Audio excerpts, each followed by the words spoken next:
ایمان داریم که الله سبحانه و تعالی بر بالای آسمان، بر تمام مخلوقاتش، بر بالای عرشش قرار دارد. بسم الله.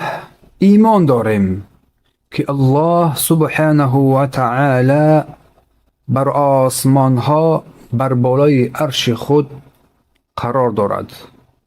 و دلیل بر این قول الله سبحانه و تعالی که می فرماید: استعیذ بالله إن ربكم الله الذي خلق السماوات والأرض في ستة أيام ثم استوى على العرش يدبر الأمر. پروردگار شما الله است که آسمان ها و زمین را در 6 روز بیافرید، سپس بر عرشش بلند شد و مرتفع گردید و او تدبیر کننده تمام کارهاست. مؤلف رحمه الله تعالی در درس های گذشته هنگامی که صفت های علوی عام را ذکر نمود، شروع نمود بر ذکر و بیان نمودن علوی خاص. علوی عام از صفت های ذاتی پروردگار است که همیشه بر این وصف می‌گردد، و علوی خاص این قرار گرفتن الله سبحانه و تعالی بر عرشش، که دلیل بر این قول الله سبحانه و تعالی، یعنی یکی از دلایل بر بیان کردن اینکه الله سبحانه و تعالی بر بالای عرش خود قرار دارد، قول الله سبحانه و تعالی: إن ربكم الله الذي خلق السماوات والأرض في 6 أيام ثم استوى على العرش. بدرستی که پروردگار شما الله است که آسمان ها و زمین را در 6 روز بیافرید، سپس بر عرش قرار گرفت. خلق السماوات والارض في 6 أيام، یعنی که الله سبحانه و تعالی آسمان ها و زمین را در 6 روز آفرید، که روز اول روز یکشنبه بود و روز آخرش روز جمعه، یعنی در این روزهای معروف و مشهور. و الله سبحانه و تعالی قادر و توانا بود که همه این را در یک لحظه بیافرد، اما این را در 6 روز خلق کرد از برای یک حکمت عظیمه. چگونه که الله سبحانه و تعالی قادر و توانا است که طفل را در شکم مادرش در یک لحظه بیافرد و به دنیا بیارد. قادر و توانا است، اما حسب قدرت و حال همو بگیم که بنده در شکم مادرش نشأ و نمایابیش، پس به اسبابها و دیگر چیزها این را الله سبحانه و تعالی خلق کرد. استوا علی العرش، بر بالای عرش قرار گرفت. و استوا در لغت عرب با معناهای گوناگون می آید. یکم مطلقه می آید، دوم مقید می آید، سوم مقید با اله، حرف اله، یا اینکه چهارم با حرف واو، یکی به معنای مختلف می آید. اگر ما استوا را اگر به معنای اول مطلقه بگیریم، پس این دلالت بر کمال خلقت و عقل می کند. چون که الله سبحانه و تعالی قصه موسی علیه السلام را در سوره قصص ذکر کرده می فرماید: استعیذ بالله ولما بلغ اشده واستوى آتیناه حکما و علما. و چون موسی به کمال رشد خود رسید و برومند شد، او را حکمت و دانش دادیم و نیکوکاران را چنان پاداش می دهیم. یعنی کمال رشد و خلقت و عقل، دانش و معرفت. و قسم دوم از معنای آن مقید با حرف اعلی هست، یعنی به معنای علو است، اینم به معنای علو می آید.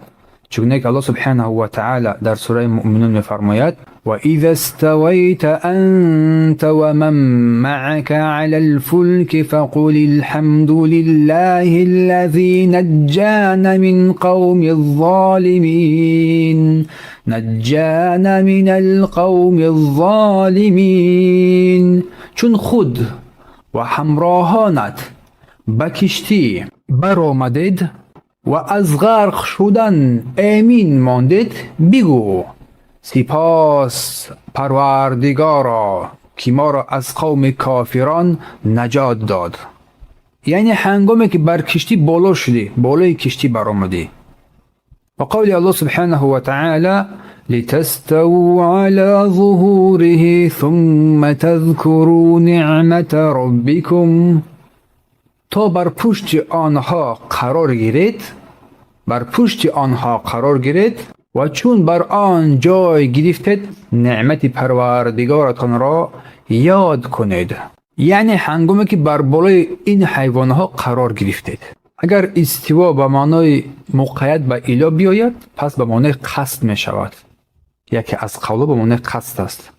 چگونه که الله سبحانه و تعالی می فرماید ثم استوى الى السماء فهي دخان، سپس الله پاک و منزه به آسمان متوجه شد و آن دود مانند بود. قسم چهارم اگر استوا نزدیکی بر واو باشد، با واو بیاید، پس به معنای برابر است، برابری است. چون یک عرب می‌فرماید استوى الماء و خشبه، آب با چوب برابر شد. پس ان همین استوا که اگر با حرف اعلا اگر که بیاید، چون یک در آیه ها ذکر می شود، پس این به معنای علو از غیر علو آمدگی نیست. حتی از تفسیر بعضی از سلف رحمهم الله تعالی آمدگی استوى علی العرش به معنای ارتفع، بالا شد، یعنی به معنای اعلا، بالا شد، در بالا قرار گرفت آمده است. استوى علی العرش یعنی بر بالای وای قرار گرفت. پس هر سه این کلمه ها به معنای یک است، یک معنی دارد که بر بالای عرش قرار گرفتن است، استوا کردن است. انا همین چهار وجه که ذکر کردیم، ابن قیم رحمه الله تعالی در نونه خود این چهار وجه را روایت کرده هستند از سلف صالح رحمهم الله تعالی. از این برمی آید که استوا اتفاق علما است که بر بالا قرار گرفتن است. استوا کردن الله بر بالای عرش است و غیر این معنا را کسی ذکر نکرده است. پس الله سبحانه و تعالی بر بالای عرش خود استقرار کرده است و الله سبحانه و تعالی این استوا را در 7 موضع از کلامش ذکر و بیان کرده است که این واضح ترین قول در نزد عقیده اهل سنت و الجماعت می باشد. و قول مؤلف رحمه الله تعالی واستواؤه على العرش علوه عليه بذاته علوا خاصا يليق بجلاله وعظمته ولا يعلم كيفيته الا هو جل جلاله. یعنی استوا بودن الله سبحانه و تعالی یا استوا بودن الله سبحانه و تعالی بر عرشش به او لایق است و سزاوار است و هیچ مخلوق بر او مانند و شبیه نیست و چگونگی این صفت را به جز الله سبحانه و تعالی کسی دیگر نمیداند و توان و قدرت این را هم ندارد. و چگونه که ذکر شد علو دو قسم است، علوی عام است و علوی خاص است.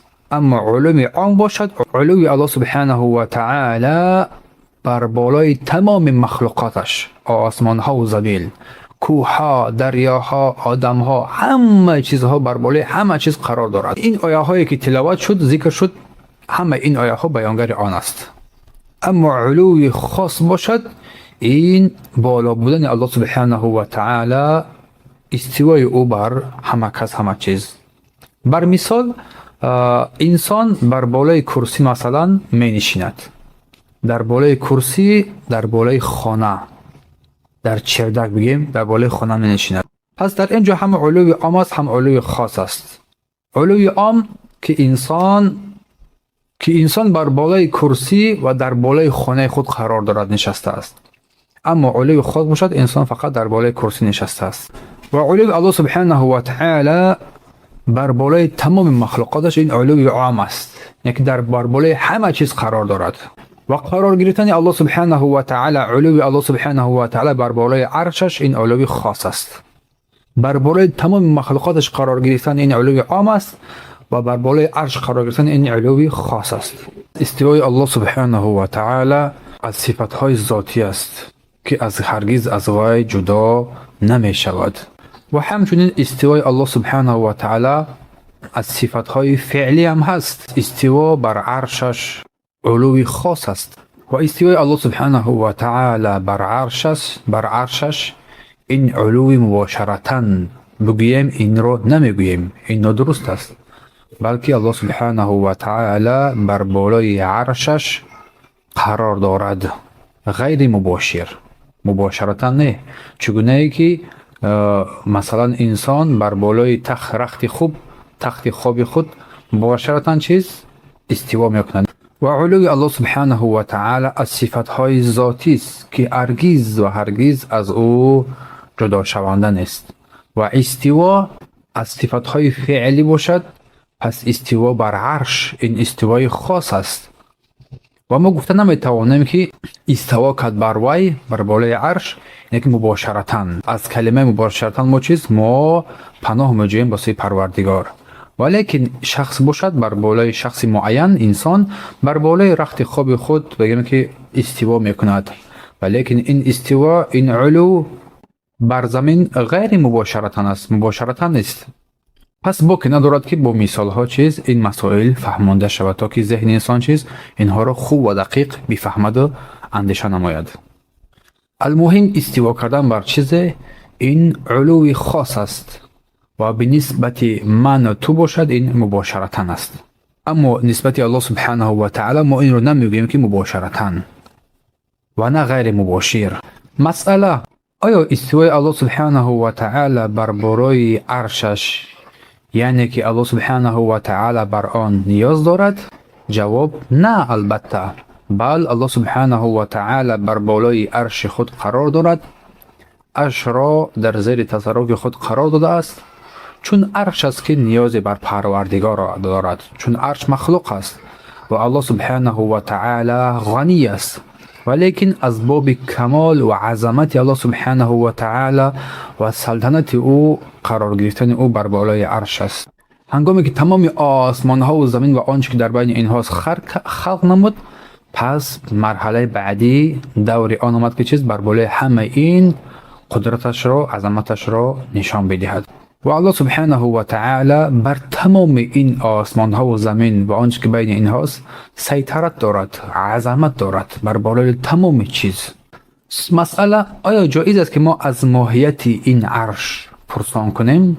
جواب: نه البته، ولیکن گفته می توانیم که عرش الله سبحانه و تعالی خیلی عظیم است، از تمام مخلوقاتش عظیم تر است، تمام مخلوقاتش، چون که در حدیث ذکر می شود تمام آسمان ها و زمین بر آنچه که در بین اینهاست در نزد کرسی مثل یک حلقه است که در بیابان پرتافته می شود و کرسی باشد در نزد عرش الله سبحانه و تعالی مثل یک حلقه که در این بیابان پرتافته می شود، انا همین گونه عظیم و بزرگوار است. پس قدر عرش چقدر عظمت است، چقدر بزرگ است. الله اکبر. و جز الله سبحانه و تعالی کسی این مرتبه را، این عظمت را نمیداند. همین است که حدیث ابن عباس رضی الله عنهما میگوید که کرسی موضع قدمه الله سبحانه و تعالی است و عرش باشد کسی قدر او را جز الله سبحانه و تعالی نمیداند. پس واجب است در این هنگام بر ما سکوت را اختیار کردن، چون مسئله های غیب را کسی جز پروردگار نمیداند، یا اینکه به زبان رسول صلی الله علیه و آن برای ما بیان شده باشد. آنچه که از معنا اگر برای ما بیان شده باشد پس خوب و نیکو، اما کیفیت آن، حقیقت آن، الله اعلم. قول مؤلف: یلیق بجلاله و عظمته ولا یعلم کیفیته الا هو سبحانه و تعالی. و چگونگی این صفت را بجز الله سبحانه و تعالی کسی دیگر نمیداند و توانایی علمش بر این هم نخواهد گرفت. الرحمن علی العرش استوا، رحمان بر بالای عرشش استوا کرد چی معنا دارد؟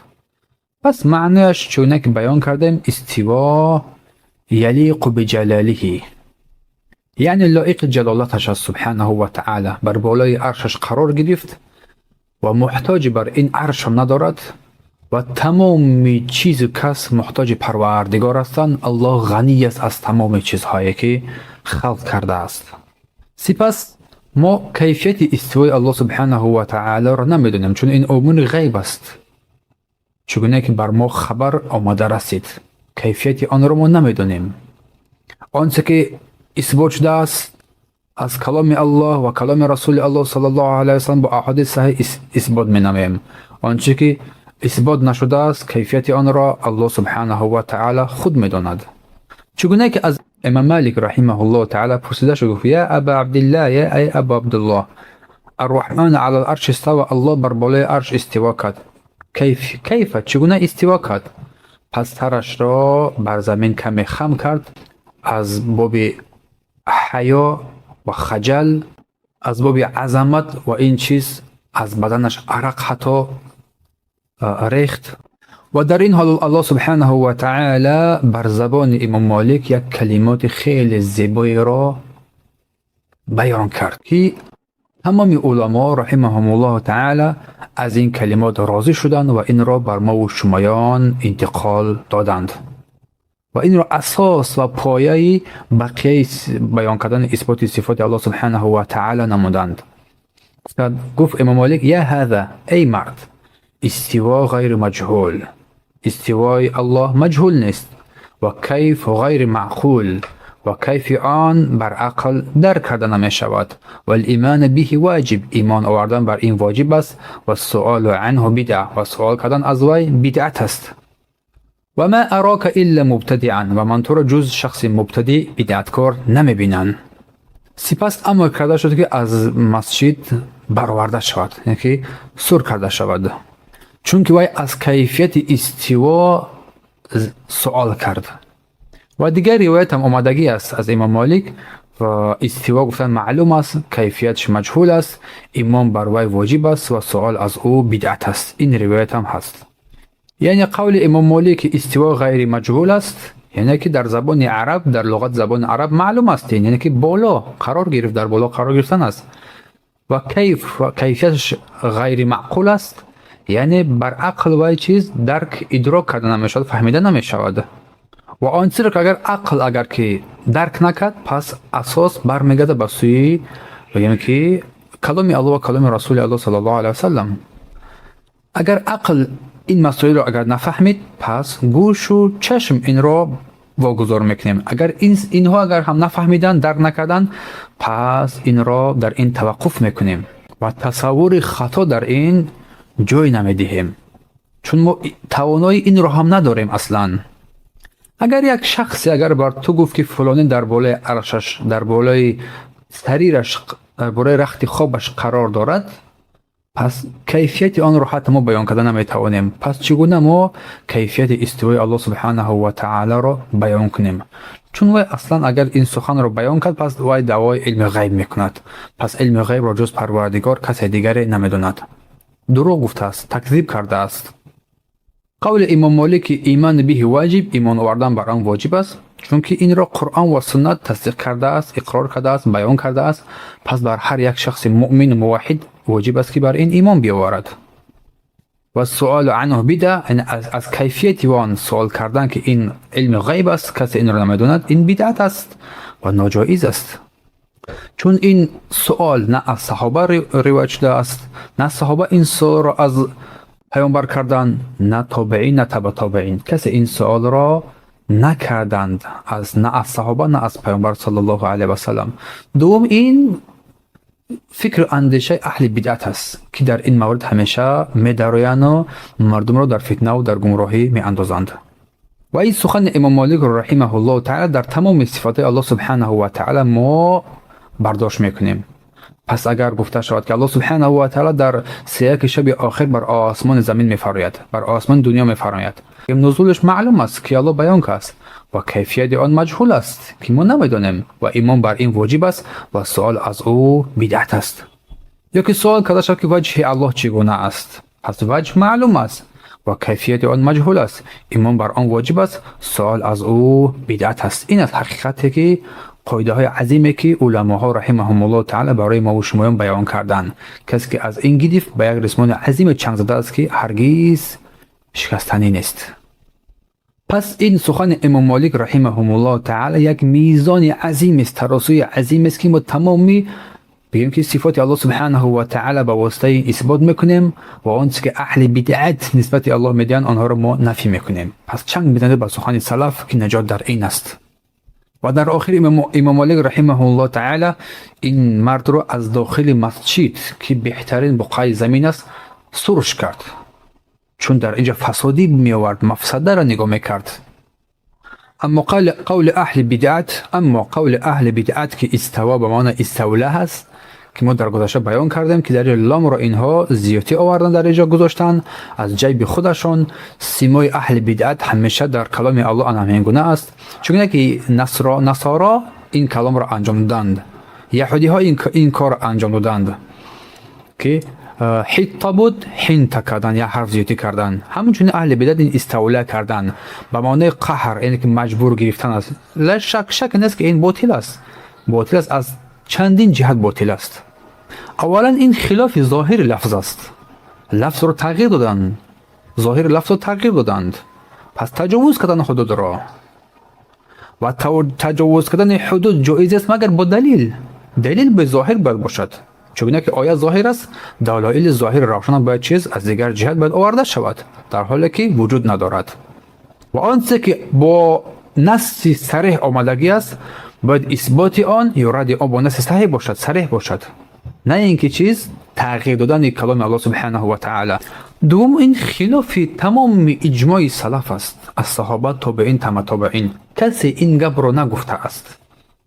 و سوم اگر ما استوا را استولا بگیم به معنی قهر مجبور گرفته شده است، پس معلوم میشه که پیش از این از کسی دیگری بود، العیاذ بالله. پس غلبه کرد الله اینو گرفت. این قول باطل رو بینید نسبت الله چگونه اینها ظلم و ستم را روا میبینند. اگر استوا را اگر به معنی استولا اگر گرفتیم به قهر مجبوری، پس جایز میگردد که بگیم که چیز الله زمین را همه چیزهایی که هست اینها را استولا کرده است، لیکن مجبور از کسی دیگر گرفته است، العیاذ بالله. نگاه کنید چگونه باطل ها را انسان داخل شده هستند در باطل. و این از همه باز بالاتر در مخالفت نمودن زبان عرب است که عرب این را خوب میفهمند. مخالفت نمودن زبان عرب است. استوا در لغت عرب در هرگز به معنی استولا هم آمدگی نیست اصلا. در حال اینها قول یک نصرانی یا که یک یهودی میگیرن، شاعر یهودی را گرفته دلیل میکنن که این اصلا دلیل شده نمیتواند. و با فرض این که اگر این شاعر گفته باشد اصلا سخنش مردود است، قبول نیست. دوم اینکه اصلا گوینده این معلوم نیست این را که گفته است، دیگر قول از علماها. و سوم اینکه زبان عربی مبین را مردم بسیار تغییرات ها هم در آوردن در آن، این هم رد میگردد، قبول نمیگردد. و برخی از علما گفتند که استوا قرار گرفتن الله بر بالای عرش نشستن آن است و اینم درست نیست، چون الله سبحانه و تعالی خبری از الله سبحانه و تعالی در این مورد ذکر نشده است، نه از رسول صلی الله علیه و سلم این ثابت شده است، نه از صحابه، نه از کسی از علما این ثابت شده نیست. پس این را نگفتنش، زبان را باز داشتن، این خبری نیکو و خوش است که انسان نجات می‌یابد. پس لازم است برای انسان آنچه که در ظاهر الله بیان کرده است ما آن را بگیریم و قول علماها و اهل علم را بگیم که پیروی نماییم. الله می‌فرماید که لیس کمثله شیء، مثل مانند پروردگار کسی و چیزی نیست. فلا تضربوا لله امثالا، بر پروردگار یگام امثال مثال ها نزنید. فلا تجعلوا لله اندادا وانتم تعلمون، یکی بر الله سبحانه و تعالی شریک ها قرار ندهید، مثال ها نزنید. فائده معطله گرفته شده از کلمه تعطیل و تعطیل این تخلیه، ترک کردن است. تعطیل یفسر بتفسیرین، یعنی تعطیل دو معنا دارد، با دو معنا تفسیر کرده می شود. یعنی تعطیل ترک کردن نصوص الله، نصوصی که وارد شده است، معنای آن را ترک کردن و خود آن را ترک کردن، یا که تعطیل و خالی کردن خالق از وصفهایش. یعنی وصفهای الله سبحانه و تعالی را که در کلامش که رسول صلی الله علیه و وصف کرده است، اینها را چکار میکنند؟ اینها را تعطیل میکنند. این در حق معطلا حق درست است که صفات الله سبحانه و تعالی را و نصوص قرآن و سنت را تعطیل کرده اند و تعطیل کردن آن نصوص و آن معناهایی را که الله سبحانه و تعالی یا که رسول صلی الله علیه و سلم در الله سبحانه و تعالی اثبات کرده است. خالق را از تمام وصفها تعطیل کردند، چیزی در او ثابت نکردند، آنچه که الله سبحانه و تعالی یا که رسول صلی الله علیه و سلم در او سبحانه و تعالی صفت کرده است. تعطیل قسم ها دارد: تعطیل کلی، کلن، و تعطیل جزئی، و تعطیل عام، و تعطیل خاص. چون بعضی از معطلا هستند که چیز یک قسمی از صفات را تعطیل کردن، مثل اشعری ها 7 صفات الله را اثبات کردن، دیگرش را انکار کردن و باقی را انکار کردن. بعضی از پیروان اینها تمام صفات الله را اثبات کردن جز صفات های فعلی و گفتند که تمام صفات الله صفات معنوی است، ثابت است، مگر صفات های فعلی و خبری. پس صفات های فعلی خبری را نفی کردن از الله سبحانه و تعالی. گفتند که الله سبحانه و تعالی نازل نمی شود، الله بر بالای عرش قرار ندارد، الله نمی خندد، الله خرسند نمی شود و غیر از اینها. اما ممثله ها باشند، چگونه که ذکر شد، اولین اساسگذار اینها هشام ابن حکم الرافضی است، رافضی است، شیعه رافضی در اصل، العیاذ بالله. پس الله سبحانه و تعالی به مثل انسان تشبیه میکنند، العیاذ بالله، به مثل یک شخص تشبیه میکنند الله سبحانه و تعالی را. حتی بعضی از آنها تا همون درجه غلو کردن در صفات الله سبحانه و تعالی که گفتند از تمام چیزی که ما را بپرسید در شأن الله جز فرج و لحیه ریش، العیاذ بالله. حقیقت این است که تمام ممثله ها معطله هستند و تمام معطله ها ممثله هستند. سبحانك اللهم وبحمدك نشهد ان لا اله الا انت استغفرك واتوب الیه.